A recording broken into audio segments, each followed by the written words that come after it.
Welcome to GovCom Unfiltered, where your journey through the labyrinth of federal contracting begins. I'm Alexa Choi, your guide and host on this epic adventure. Here, we dive deep into the heart of government contracting, shedding light on the heroic tales of those who navigate its complex terrain. Our mission? To bring you closer to the action, revealing the critical steps, triumphant victories, and occasional pitfalls that our intrepid adventurers face. Your journey into the world of government contracting starts now, and we could not be happier to have you with us. Let's embark on this adventure together. On today's episode of GovCom Unfiltered, we are here today with Lee and Jason from Appian. I've been really excited about this conversation, and I would love to have them introduce themselves. So Lee and Jason, go ahead. Jason, why don't you go first, and then Lee can follow right behind. First, thanks for having us. Been excited to have this conversation with you. So I'm Jason Adolf. I'm the Vice President of our Global Public Sector vertical, and I've been with Appian it's been about 8 years now. Lee? Awesome, thank you, and thanks so much for having us, Alexa. My name is Lee Ma, and I'm Appian's Area Vice President, and I oversee our partnership with the DoD, the intelligence community, and also the aerospace and defense industry. So very, very happy to be here today. And I've been at Appian for almost 10 years, yeah. Wow, 10 years. And you know, one of the things I love about Appian, amongst many things, is that some of the longevity of the leaders is really, really impressive. Like some of the folks that are there have been there for 20 plus years. And I think that really stands to say that the company had a vision and a mission early on, which it's still aligned to, which is super great to see. Yeah, especially in this industry where everybody's like moving around. I would agree. There's a lot of people around us that's been here since the very beginning. And I work with a lot of people that's been here for almost a decade like myself. And it's just been good to kind of see the evolution of how we work together and the evolution of the platform, of the product, of our customers. So it's a very rewarding place to be at. And that's why I've stayed so long. Awesome. I love to hear it. Cool. Well, since we've kicked off talking about Appian a little bit, tell me why you work at this particular company. I mean, especially in today's environment where the low-code, no-code platforms are prolific. Why stay at Appian? Why pick Appian? What's great about it? Jason, you want to go first? Yeah. So it's pretty interesting here. So if you think about the low-code space, there's a lot of providers in this space that focus on different types of things. So you have some that focus on, more on the no-code side, which tends to be much simpler use cases. We've tended to focus on the most complex use cases that our customers would do. And so what does that really translate to is we do a lot of really interesting stuff. Like if you look across our use cases, I tell people, like, if you ever want to know how the sausage is made, like that's the kind of stuff that we do. So we do big benefits programs, we do, very mission critical defense programs, large scale grants, logistics. And so I think what's been interesting for me and why I stick around is because the variety is there. So there's a lot of COTS products, you're kind of doing the same thing every day. You're kind of selling the same set of features and benefits, which kind of evolves over time. But, if you were to look at my calendar throughout the week, it is all over the place as to the types of topics of things that we're discussing. And the other thing I would tell you too is I came from the integrator side of the house and we got to deliver things. And, at Appian, I think one of the things gives me some satisfaction in what we do is the things that we deliver actually touch people. So it's not, how an agency does accounting or something like that in the back office. It's, we do work for an agency like the FDA where we're doing approvals of drugs and veterinary formulas and infant medicines and things like this. And so we play a part in how the economy actually works and how we keep people safe. So I think that's what keeps me around is because of the variety. I think the variety is very interesting.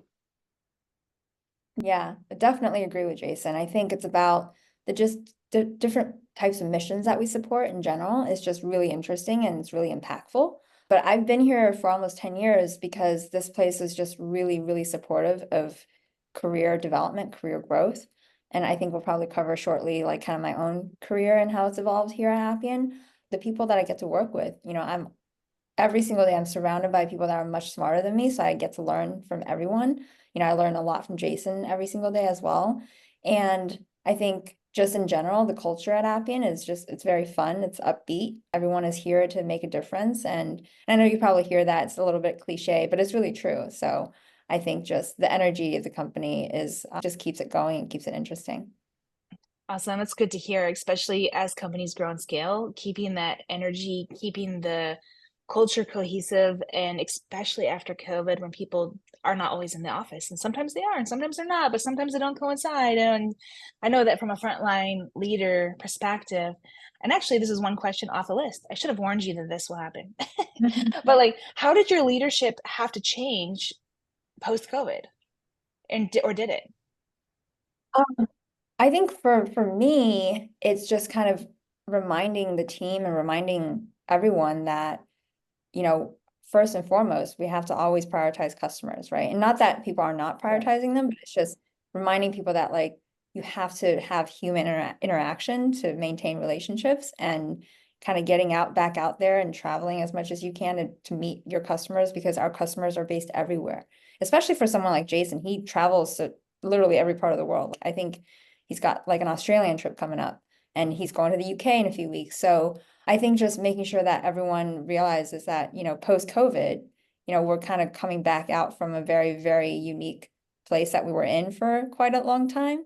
And just getting in front of customers as much as possible is going to make the ultimate difference in how you support them, how you can connect with them. I think for me, that's kind of been the biggest change. But it's great though, because everyone is really, energized to do that. And I think we're pretty much back to normal as much as possible now. I'm here at the office almost every single day of the week. Just seeing people walking around the halls, it just kind of brings a different energy that I wasn't used to back during COVID days, when you're just, sitting in your kitchen and on Zoom all day.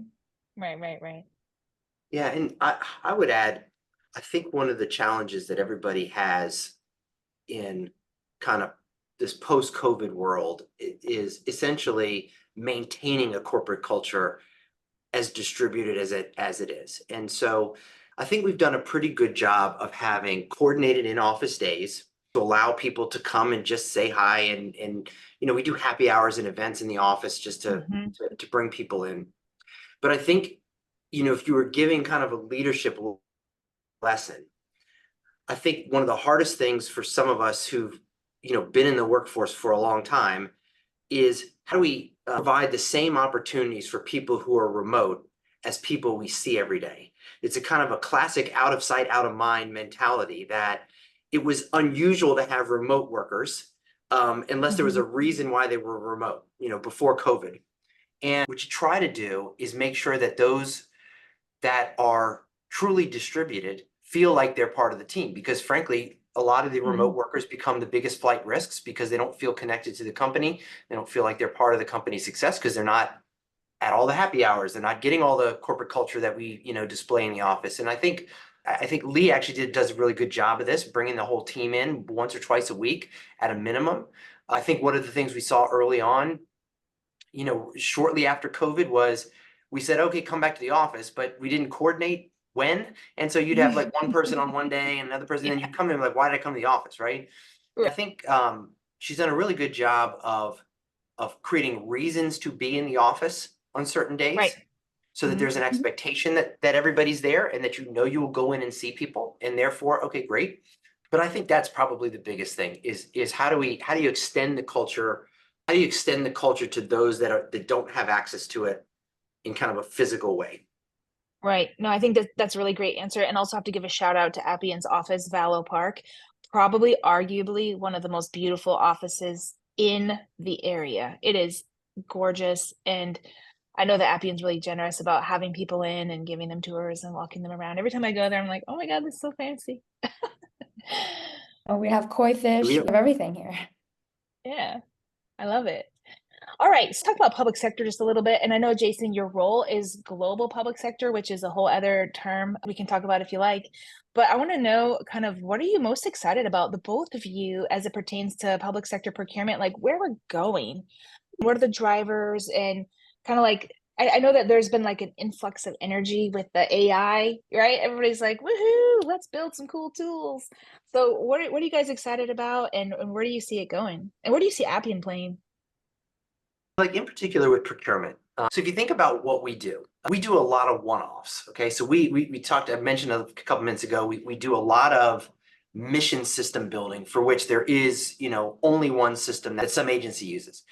We've developed a solution and set of solutions around acquisition and procurement. Just happens that we've gone in that direction. So what you have here is a lot of institutional knowledge in how the government buys stuff, and it's not a sexy topic. And I always joke with we have a gentleman here named Ben Allen who is like our sage of acquisition, and he'll get on stage at these conferences, and I'll look at his slides and I'm like, this is the most boring thing we've ever talked about. But it captivates. It's like watching Elvis in his prime talking to acquisition professionals about this topic because they're just enamored with it. And I think what's interesting about it is that the types of things the government are buying have migrated, have morphed. Okay, in the past they bought COTS, and so you bought COTS. There was I need a system that does this specific thing. Here are the features and functions I need, and go out and buy that. Now they're buying outcomes, and to buy outcomes, you have to buy things a different way. And so what we're seeing in a number of different ways is you're seeing this kind of agile procurement movement, which is no more is it just, I'm going to give you a 25-page written proposal and then we go off and evaluate. Right. Now it's, you're going to give me a little taste in a 10-page document. Then we're going to sit down and you guys are going to build something in front of me for 10 days. Then we're going to go back and we're going to down select and we're going to do all these different things. And the tools that we're creating are really designed to help the government manage those processes, manage how they deal with vendors, manage how they take in requirements. And then you talk about something like AI. I think the biggest thing you're going to see with AI relative to procurement is, why are two people in the same organization trying to buy the exact same thing and neither has any idea that they're buying the same thing? So the whole idea behind the government is economies of scale, right? And so if acquisition person A is trying to buy printers and acquisition B person is also trying to buy printers, why don't they all buy the printers at the same time? And it's kind of things like category management and how have other people bought these things before. And so we want to use AI to do things like speeding up the procurement process, finding ways to bundle things together so that the government can save money, speeding up how long it takes to get a solicitation out the door. Like, those are the kind of things that we would see relative to AI that I think will be fairly ubiquitous in the next year or two. I was just going to say, I could not agree with Jason more. I think generally with AI, you're going to see a slower adoption at first, right? Like, I think a lot of government agencies, especially in the DoD, will kind of just dip their toe in the water just to see, like, what small thing can I use AI to do initially? And then the more and more people will trust AI and algorithms become smarter and smarter, they're going to be willing to trust AI to do more things, right? So some of the initial things, I think, as it relates to what we do here at Appian, obviously Jason covered on that with, we have a whole suite of solutions dedicated to automating the government procurement lifecycle, right? So things that will help people read contracts faster, write contracts faster, help manage requirements better, and just little things that will save people a few minutes here and there is going to be like what you really see at first. And then taking on much bigger tasks later and actually having and trusting AI to do some of those interactions for you will probably happen down the road. But we're definitely seeing that trend regardless of our customer, whether it's, even in the private sector where AI is being folded into every workflow. And it's exciting because we're kind of at the heart of that, right? We orchestrate all of that technology together. Yeah, absolutely. And I was going to say, for anybody listening, I don't want somebody listening to this that hasn't heard of Appian to think that they are a financial services, like procurement solutions provider. Appian provides complex solutions to any problem. That's the cool part, right? I remember when I first went to the office in one of the Appian days back in like the 90s, just kidding, I think it was in the early 2000s, whatever it was. And, I went to one of the offices and they were like, what does BPM mean to you? I was like, I don't know, beats per minute. And they were like, wow, we need to work on the marketing pitch here. Yes. But the business process management is literally, how do you solve any problem? And that's why I love Appian, is because you can use it to solve any problem. And honestly, the fact that you guys have stood up and said, we're going to support this problem also, which is the procurement process, is is really taking on something that has been a challenge for a really long time. So kudos to you and the company, and thanks for doing that. Yeah, no, thank you. This is one of the biggest areas that we invest in, and I think probably one of our biggest, most unique differentiators from the market is all the R&D that we put into these solutions, right? And it's a very standards-based thing, right? There's a FAR and the DFAR that we have to follow, Yeah.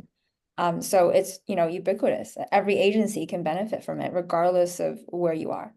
Absolutely. Perfect. Federal proposals, your voice, less time, exceptional results. Voltron gives you the power of custom language models to reduce proposal development costs by 54% and start to finish submission time by 63%. Voltron is the only AI platform that synthesizes the valuable business development and capture information you obtain to write high-quality compliant proposal content specific to your company in each solicitation. Stop throwing it over the fence. Schedule a demo today at vultron.ai.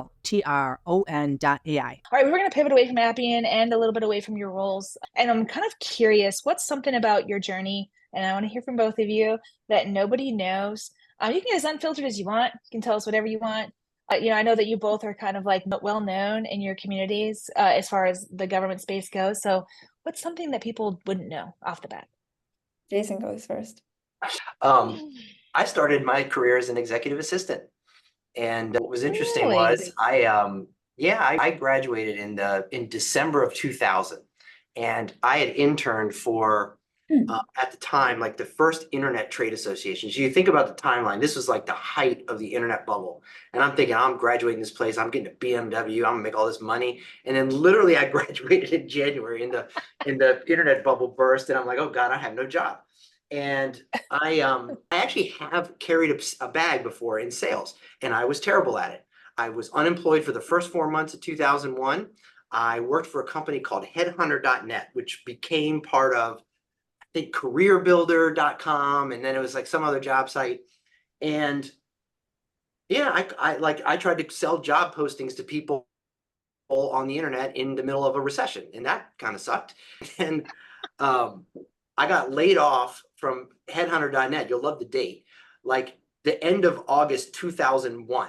And so, 10 days later, being unemployed, I'm sitting at home, and my roommate comes in and says, oh, some plane just crashed into World Trade Center. I'm like, I'm going back to sleep. Just go away. And so it turns out that actually did happen. And I woke up and I was collecting unemployment at the time. And this was kind of humorous, which was, so back then I was getting $264 a week in unemployment. And because of 9/11, the governor issued a declaration that they raised the unemployment reimbursement to $364, and it was retroactive. So I got a $500 check from the state, and I called my dad and I was like, Dad, I just got a bonus for being unemployed. I was like, it's great. I got a $500 check for being unemployed. And I think I had 64 job interviews. I think I got offered like 20 terrible jobs. And right at the end of the year, I got interviewed to be a business analyst at SRA. At the time, I guess the business analyst team didn't want me, but the manager did.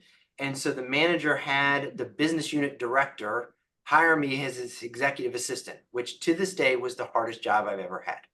So I spent about 3 months being his executive assistant, following this guy around, doing meetings, writing emails, maintaining his calendar. And yes, that was the hardest job I think I've ever had.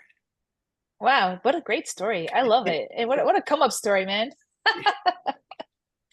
Yeah, I didn't even know that about Jason, so that is a really great story. Cool. All right, Lee, time for you to spill the beans. Yes, I think a lot of people don't know that my career and my education was rooted in science. So I spent all my undergrad, I knew exactly what I wanted to do. I majored in biochemistry. I studied virology. I worked in a virology lab where I literally I had to grow mosquitoes in a lab, and I injected DNA into different mosquitoes to study malaria, Zika, all these things, different types of mosquito vector-borne infectious diseases. That's what it was called. And then I graduated. Wow. And I was in a PhD program. I lived in Texas, in Houston, or I worked in MD Anderson, University of Texas. So I studied cancer biology. I study specifically how epigenetics, so things that happen that are outside of your, genetics, your genes, and how that affects cancer.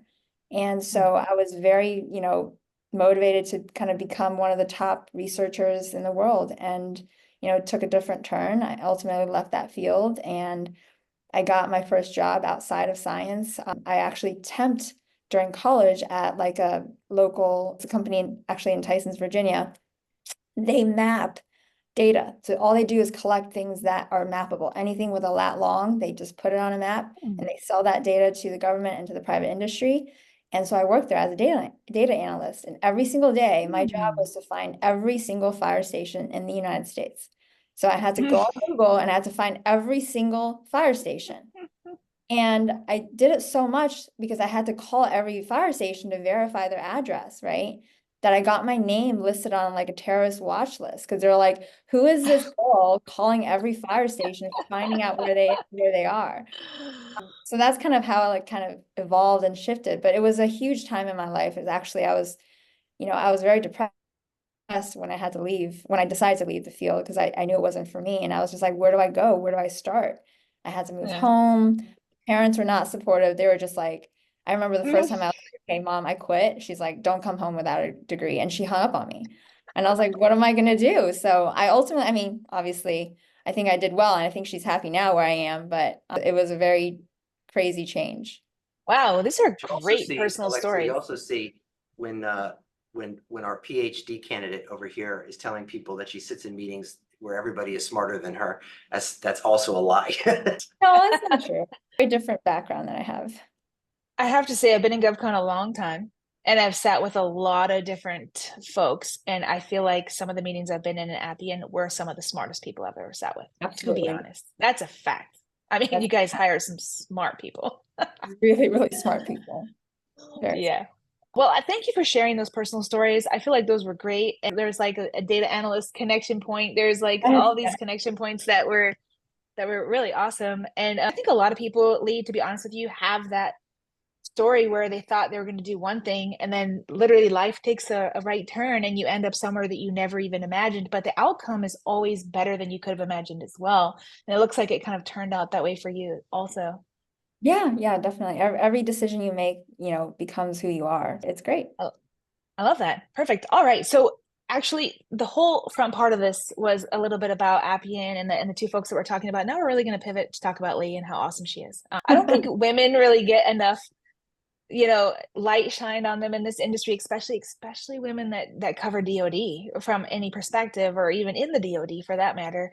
So you'll notice if you've been listening to my podcast, I interview a lot of women that have been in the DoD specifically that are now total badasses in their own right. And Lee definitely brings the heat when it comes to her intelligence, her approach, what she does, how she does it. And so I'm super excited to talk about this. So Lee, why don't you talk a little bit about your roles that you've had at Appian, how you've gotten to where you are today, and tell us about your latest promotion. Yeah, sure. Thank you. And thank you for the support. You've been such a kind friend over the years as well. So currently I run all of DoD, Intel, and aerospace and defense, right? So, and I've hit on some of, what I do now, but I started out at Appian as like a consultant. So I was client facing, I was sitting in a room, typing away on my keyboard, kind of writing out different applications for the government. And I was supporting the civilian government at the time. So actually one agency is the Universal Service Administrative Company. So they support the FCC. And one day, out of nowhere, I got an email from our CEO, Matt Hawkins, and he said, Lee, do you have time? I need to talk to you. I said, okay. So I actually thought I was in trouble. I tell this to everyone, like when I tell the stories, I literally thought I was in trouble. Like, why is the CEO emailing me? So I went to a conference room quietly and I called him and he was like, I have this great idea. I want to stand up a chief customer office at Appian and I want you to support it. And my co-founder, Mike Beckley, who's also our CTO, he's going to run it. And I want you to work with him to actually build out this institution. And so I said, sure. How could you ever turn something like that down, right? So after that, for the next 3 or 4 years, I just traveled. I traveled as much as possible with all of our founders, executive teams, and we met all of our customers around the world and decided to, take all those experiences and turn them into, customer-facing programs dedicated to customer success and ensuring that our customers were getting the most out of the platform that they've invested in. It was such a huge whirlwind because that was also during the time where we actually had our first IPO. We did, go public as the first low-code company in the world, which was very, very exciting. And it was just such a great experience. I was constantly every single day surrounded by C-level executives, whether it was internal conversations or, meeting the CIOs and CEOs of all the top companies around the world in industries like financial services, pharma, healthcare, just everything. And it was such a great stepping stone and a good foundation that I needed to say, okay, now I want to also make even more of a direct impact and actually be customer facing myself. And that's when I went over to the civilian side of the business, and I was our account executive that managed all of our partnerships with the financial services regulatory agencies. So like Department of Treasury, Fed Reserve, SEC. And it was such a, obviously a huge learning experience for me as well. And I think what's so unique about my evolution too is that every role that I've had has such a significant learning curve where, a lot of what I had to do, I had no idea how to do it, and I just had to figure it out. And I had a great support system like Jason, right? I literally leaned on Jason almost every day as an AE when I first started for the first 2 or 3 years, get help from him and learn from him and others around me. Ultimately, I got pregnant. And at the same time, I was offered a role to lead and become RVP of our DoD team. And so it was kind of a once in a lifetime opportunity. And I remember I gave birth 2 weeks after I was promoted. So it was just such Kudos a crazy to Appian. right? Kudos to Appian. There's a lot of companies out there that would be like, wow, this is probably not a good time for her. I'm not going to promote her right now. Right. It was great. She's going to be distracted, right? And they were like, no, Lee, you can do this. We know you can do this. You've proven it. And we're going to give you the tools and the support to do it. Man, that is just, if that doesn't say Appian in a nutshell, I don't know what does. Exactly. They were extremely supportive. My boss, Dave Dantis, who now runs all the public sector federal here, he's extremely supportive as well. So it was definitely an interesting time trying to juggle, like, learning how to be a sales manager and learning how to, learning the DoD, because, I didn't have that much experience with the DoD in general. And then, over the last few months, I think back in April, I got another promotion where now I'm the AVP of our entire DoD team. So very exciting. And every single day I get to mentor and guide our account executives and other regional vice presidents to make sure that they're just, doing the most that they can for our customers. So it's a very, very rewarding job. And also, now being a new mom, it's a lot to juggle, but I love it. Awesome. Wow. Yeah. It sounds like you have a lot going on, a lot of good things, a lot of things that will like energize you. And so I was going to ask Jason a question, and then we'll go into the next question. So Jason, when you're looking at talent, right? And I know that you and I have had some conversations about talent. We talked a lot about that actually. What is it about Lee and other leaders like Lee that kind of give you that warm and fuzzy that they're the right person for the job? Drive. Drive is the obvious answer. Okay. So we do a good job of hiring smart people, and somebody who is driven can learn new tricks and can learn to do the job that they want to do and ultimately want to be in.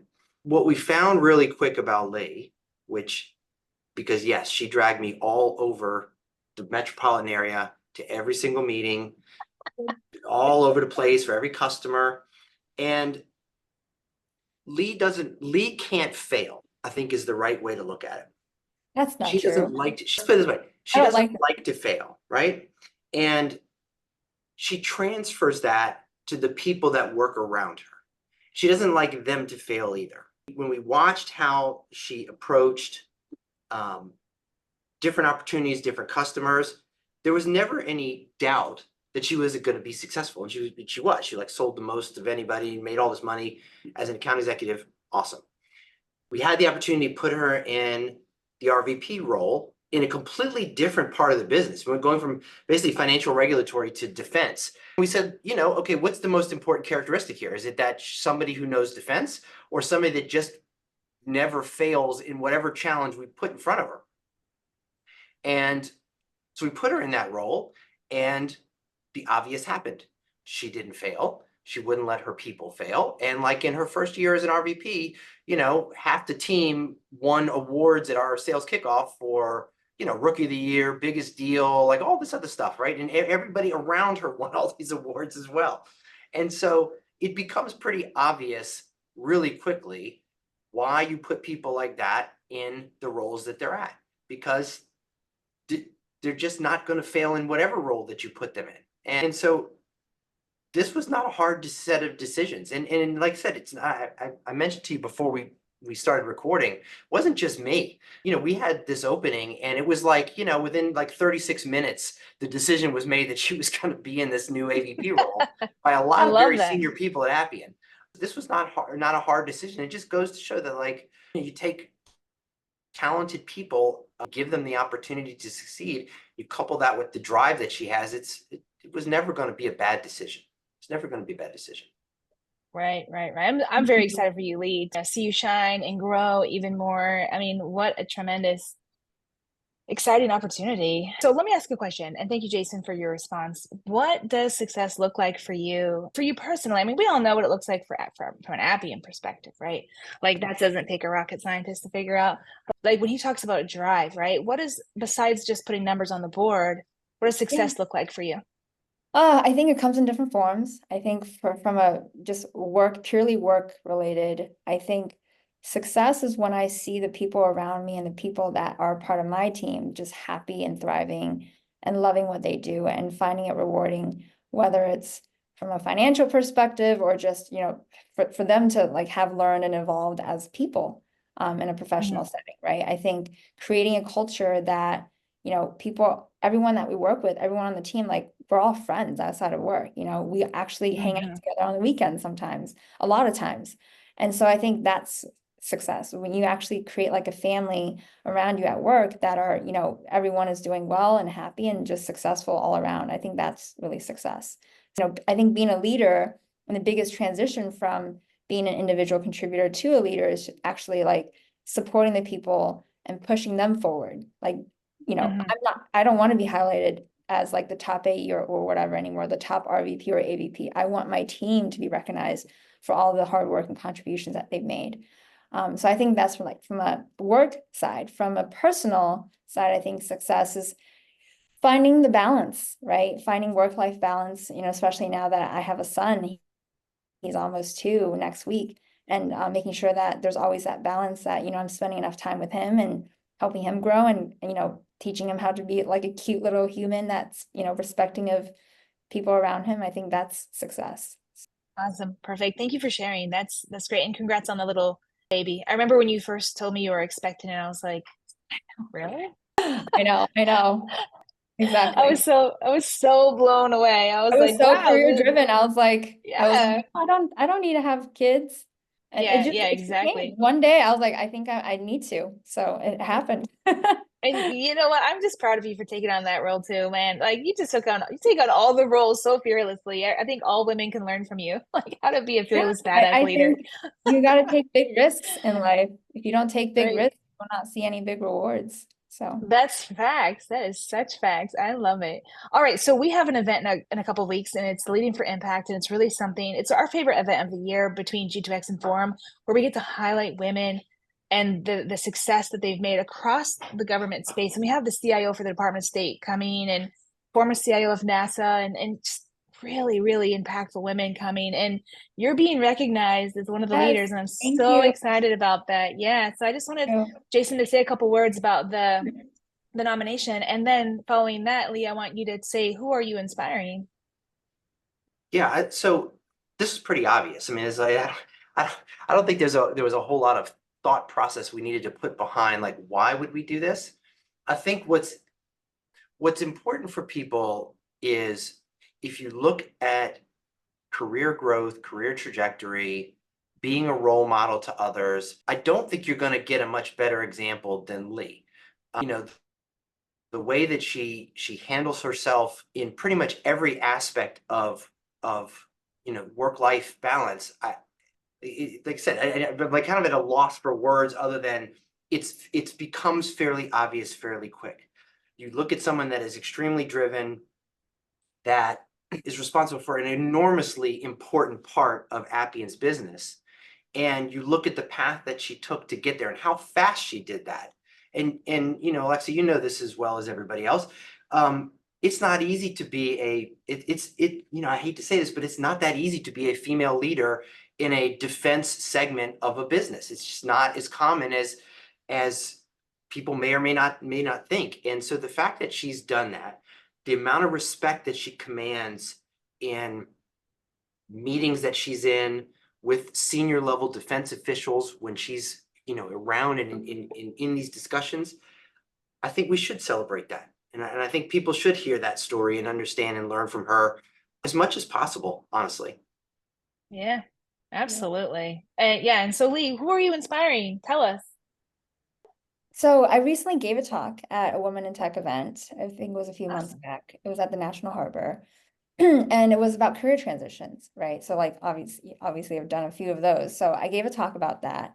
And afterwards, I got so many messages on LinkedIn from the females and the people that were there. And the women that were just extremely inspired by what I had to say. And they were like, you inspired me to work harder. You inspired me to take risks. And that was like such a rewarding moment for me. But I think not just inspiring just women in the workplace and women in the industry to take bigger risks and take that leap of faith. I think I've also, and I hope to inspire people that are currently in the military, that are looking to leave the military for whatever reason that they have, that there is life outside of the military. I recently brought on a team, a team member from the Marine Corps. So he had just left the Marine Corps and he was looking for a job. And I saw something in him and I decided to take him on the team. And now he manages our relationship with the Marine Corps. And, he says to me all the time, like, you inspired me, you gave me this great opportunity. And, that's really rewarding for me. So I hope that I inspire more than just, women and females in the workplace, but, people that, want to take that leap of faith, people that want to take on a new challenge and have it be life-changing, right?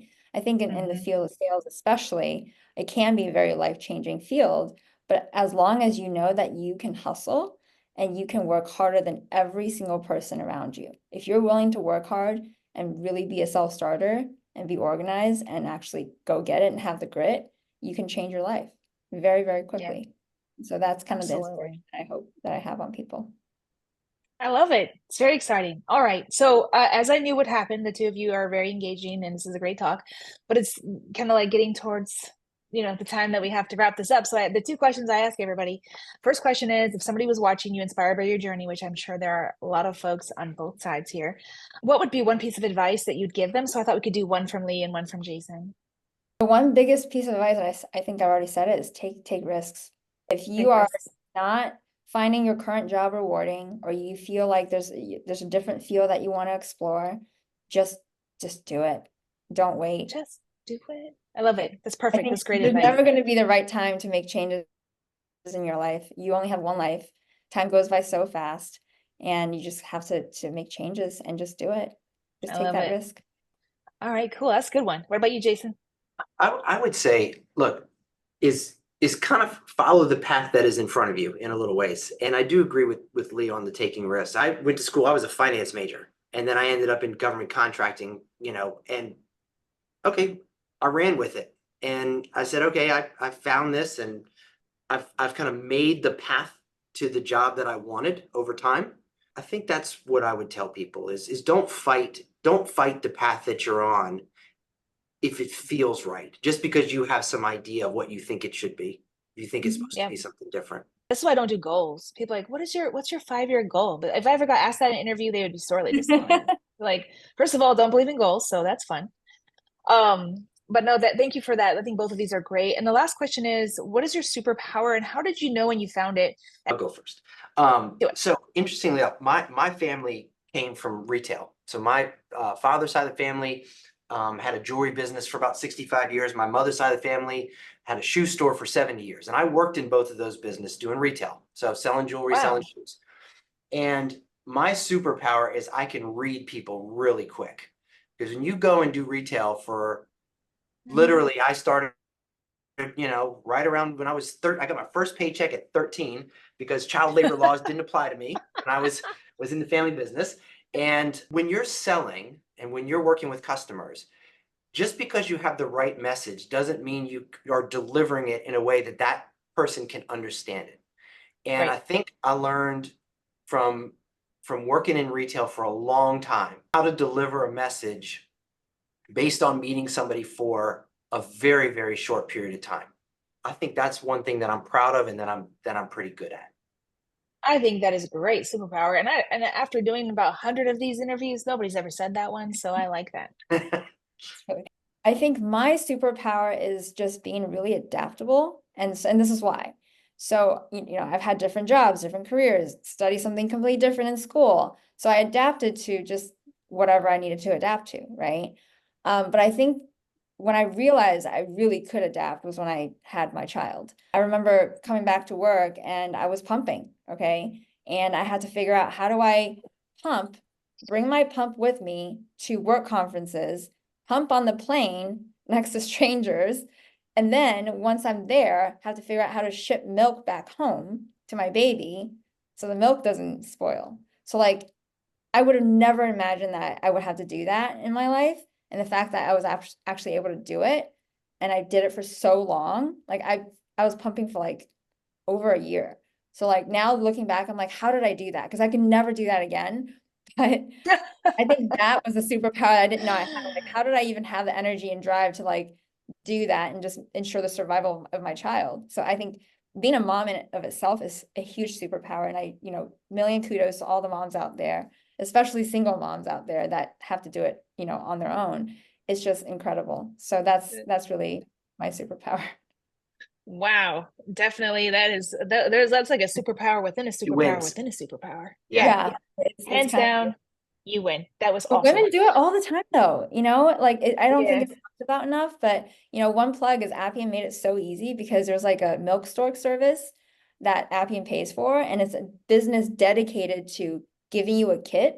So wherever you are in the world, you can always ship it back to your child on time and it stays like frozen. It's kind of wild. So yeah. Wow. Well, there's a lot of reasons to love Appian, but even after this talk today, you've reignited my love for the company and just the way that they support their employees, and also give Jason the tools he needs to do what he needs to do to support the talent that he sees. And, like all the way around, what a tremendous success story. So, catch us next time on GovCom Unfiltered. But for today, thank you, Lee, and thank you, Jason. This has been awesome. Thank you, Alexa. Thanks so much for having us. As we draw the curtain on today's chapter of GovCom Unfiltered, I want to thank you for joining us on this remarkable journey through the intricate world of federal contracting. I'm Alexa Choi, and it's been an honor to navigate these stories of courage, innovation, and resilience with you. Until we meet again, keep pushing boundaries, exploring new horizons, and making your mark in the government contracting universe. Farewell for now, but not forever. Stay tuned for more adventures that await in the next episode of GovCom Unfiltered. Safe travels on your path to greatness, and remember, we are all on this journey together.